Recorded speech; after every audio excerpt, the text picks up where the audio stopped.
Hola Mugiwara, bienvenidos a navegar con nosotros de nuevo. Y si Bartholomew Kuma, ese personaje que pensábamos que solo hacía cosas rarísimas con el dolor de los demás, en realidad terminó volviendo inmortal a Zoro sin que nos diéramos cuenta. Suena a una locura de guión, pero cuando revisamos los capítulos correctos y entendemos bien lo que pasó, hay muchas cosas que tienen sentido, tal vez más de lo que imaginamos. Te voy a mostrar esta teoría, capítulo por capítulo, sin rodeos, con ese tono ligero que ya conoces, porque creo que esta historia tiene mucho más fondo del que muchos dejaron pasar por alto. Antes de revelarlo todo para ustedes, cuento con su apoyo para dejar un like en el video y suscribirse al canal si aún son nuevos por aquí. Todo empieza en el capítulo 590, cuando Kuma aparece en Sabaody y hace esa cosa de quitarle el dolor a Luffy. Sí, esa escena que nos pareció impactante, pero que casi nadie se detuvo a pensar en lo que eso significaba para el resto de la tripulación. Lo que yo creo es que, al transferir el dolor de Luffy, no se lo pasó a nadie en específico,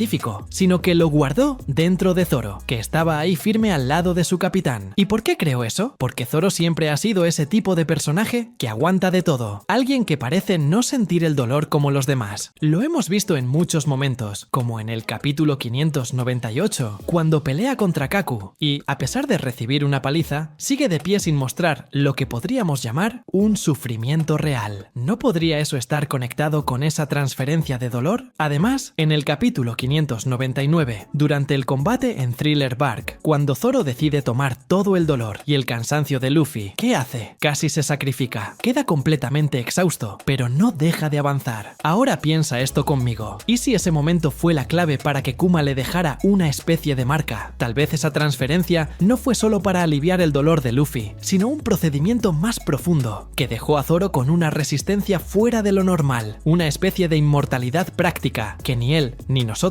notamos en ese momento. Otra cosa que me parece importante destacar es que Zoro, incluso después de recibir golpiza tras golpiza, nunca muestra esa vulnerabilidad típica de alguien que está a punto de rendirse. Por ejemplo, en el capítulo 932, en la pelea contra King, recibe golpes que deberían ser fatales para cualquiera, pero simplemente se levanta, con una fuerza que parece ir más allá de lo físico. Eso me hace pensar que hay algo más que solo entrenamiento y fuerza de voluntad. Tal vez, de alguna forma, Kuma transfirió parte de su resistencia a Zoro en el momento del dolor, creando una barrera invisible que impide que desaparezca, incluso en las peores situaciones. Quizás eso también explique por qué Zoro siempre logra regresar en los momentos más tensos de la historia, sin importar qué tan acorralado esté. Yo creo que esa inmortalidad no es un poder explícito, como una Akuma no Mi o una técnica de espada, sino una condición especial, algo que está ahí, en silencio, trabajando detrás de escena, y que le permite seguir en el juego mucho más tiempo del que la lógica permitiría. También está esa escena del capítulo 1013, cuando enfrenta a Kaido. Si lo piensas bien, la pelea es brutal, y Zoro está al límite absoluto, pero no cae, no cede, ni por un segundo se rinde. Si eso no es señal de que tiene algo distinto, no sé qué más podría ser. Tal vez, en ese punto de la historia, estamos empezando a ver el resultado de esa supuesta inmortalidad que se sembró tiempo atrás, cuando Kuma tomó el dolor de Luffy. Y lo más curioso de todo es que esta inmortalidad no se manifiesta de forma clásica, como Zoro es invencible o no siente nada. Al contrario, siente, pelea, sufre, pero no desaparece, no se muere. Eso me hace pensar que Kuma, de una manera que solo él entiende, le dejó a Zoro una especie de seguro de vida, para asegurarse de que nunca se apartara del camino de Luffy, y tal vez para que cumpla un papel aún más grande en la historia, algo que ni siquiera imaginamos todavía. Al final, creo que esta teoría se vuelve más sólida cuando revisamos el manga con ojos más atentos, porque Oda es un maestro escondiendo pequeñas joyas en medio del texto y las imágenes. Tal vez esté preparando el terreno para una gran revelación sobre Zoro, que mostrará que lo que parecía una simple transferencia de dolor, en realidad fue una entrega de resistencia, una especie de inmortalidad silenciosa, que va mucho más allá de lo que vemos en la superficie. Primero, ¿qué significa inmortalidad en este contexto? No es que Zoro ande volando por ahí sin sentir nada, o que no reciba daño. Al contrario, siente, le pegan, cae, sangra, pero siempre regresa. Zoro tiene un límite físico que parece estirarse como chicle, y creo que ahí es donde debemos enfocarnos. Una resistencia tan absurda que raya en lo que podríamos llamar inmortalidad práctica. ¿Y quién mejor que Kuma para ser el responsable de eso? Al final de cuentas, él manipula el dolor, el sufrimiento, las almas, y eso puede ir mucho más allá de lo que hemos visto. El capítulo 599 es uno de los momentos más emblemáticos para esta teoría, cuando Zoro decide tomar para sí todo el dolor que Luffy estaba sintiendo en Thriller Bark. ¿Recuerdan esa escena, verdad? Zoro prácticamente entrega su vida para salvar a su capitán y al resto de la tripulación. Pero lo que muchos no notan es que ese acto de sacrificio pudo haber sido el detonante para que la transferencia que Kuma hizo en Sabaody encontrara un lugar seguro donde quedarse. Es decir, el dolor que Kuma sacó de Luffy no desapareció, fue guardado dentro de Zoro, pero no solo eso, se transformó en una fuerza que lo mantiene vivo incluso en situaciones extremas. Hay una diferencia fundamental entre sentir dolor y ser destruido por el dolor, y Zoro desde esa escena parece haber aprendido a vivir con eso de una forma que nadie más puede. Es casi como si tuviera un tanque extra de resistencia incorporado, un escudo invisible. En los capítulos más recientes, como el 932, contra King, recibe golpes que acabarían con cualquiera, pero se levanta, fuerte, y sigue peleando. ¿De verdad creen que eso es solo por entrenamiento? Yo creo que hay algo más. También me gusta pensar que lo que hizo Kuma no fue por casualidad. Si analizamos su historia y todo lo que representa, queda claro que es una pieza clave para el destino de los sombrero de paja. Al quitarle el dolor a Luffy, no solo alivió una carga enorme, sino que también creó una conexión invisible entre Zoro y el sufrimiento del capitán. Tal vez esa conexión sea la razón por la que Zoro no desaparece ni siquiera cuando la situación es extrema. Él está cargando ese dolor como un escudo. Otra cosa que podría reforzar esta teoría es el hecho de que, desde ese momento, Zoro nunca volvió a tener una herida que realmente lo dejara fuera de combate para siempre. Claro que recibe golpes, y golpes duros, pero siempre encuentra la forma de mantenerse en pie. Su inmortalidad es silenciosa, nadie habla de eso, pero está ahí en la práctica. Y eso me hace pensar que Kuma, de una forma sutil, dejó una especie de herencia para Zoro, una protección para asegurarse de que él siga al lado de Luffy, pase lo que pase. ¿Y quién dice que esa protección no es también una preparación para lo que viene? A Oda le encanta plantar pistas desde hace tiempo, que solo revelan su verdadero valor después, y tal vez esta inmortalidad sea una de esas jugadas que van a tener un peso fundamental en las batallas futuras, especialmente porque Zoro es uno de los personajes que más crece y se desarrolla en la historia. Tampoco puedo dejar de mencionar el capítulo 1013, esa pelea brutal contra Kaido. Zoro estaba al borde del colapso, claramente, pero aún así se mantenía firme, y eso refuerza aún más esta idea. Tal vez esa resistencia que muestra ahí sea una consecuencia directa de lo que hizo Kuma. No se puede negar que, incluso cuando la situación es prácticamente imposible, él encuentra la manera de seguir adelante, y eso tiene que ser más que pura fuerza de voluntad. Por último, creo que vale la pena destacar que esta inmortalidad no aparece como algo mágico o evidente, porque eso no encajaría con la forma en que One Piece cuenta sus historias. La inmortalidad de Zoro es práctica, funcional, escondida detrás del dolor y del sacrificio. Es una condición silenciosa que funciona como una barrera invisible y que solo quienes conocen los detalles pueden notar. Así que, juntando todo esto, creo que la idea de que Kuma hizo inmortal a Zoro, o al menos le dio una resistencia absurda, tiene mucho sentido y está mucho más fundamentada de lo que parece. Tal vez esta sea una de las mayores trampas de Oda, que está ahí frente a nuestros ojos, pero que solo los que se detienen a observar con atención logran captar. Y eso es todo, Mugiwara. Espero que hayas disfrutado el video tanto como nosotros disfrutamos haciéndolo. Si deseas seguir acompañando nuestras aventuras, no olvides suscribirte y activar la campanita para recibir notificaciones. Deja tus comentarios sobre lo que te gustaría ver en el próximo video y hasta entonces, que la suerte esté siempre de tu lado. ¡Hasta la próxima!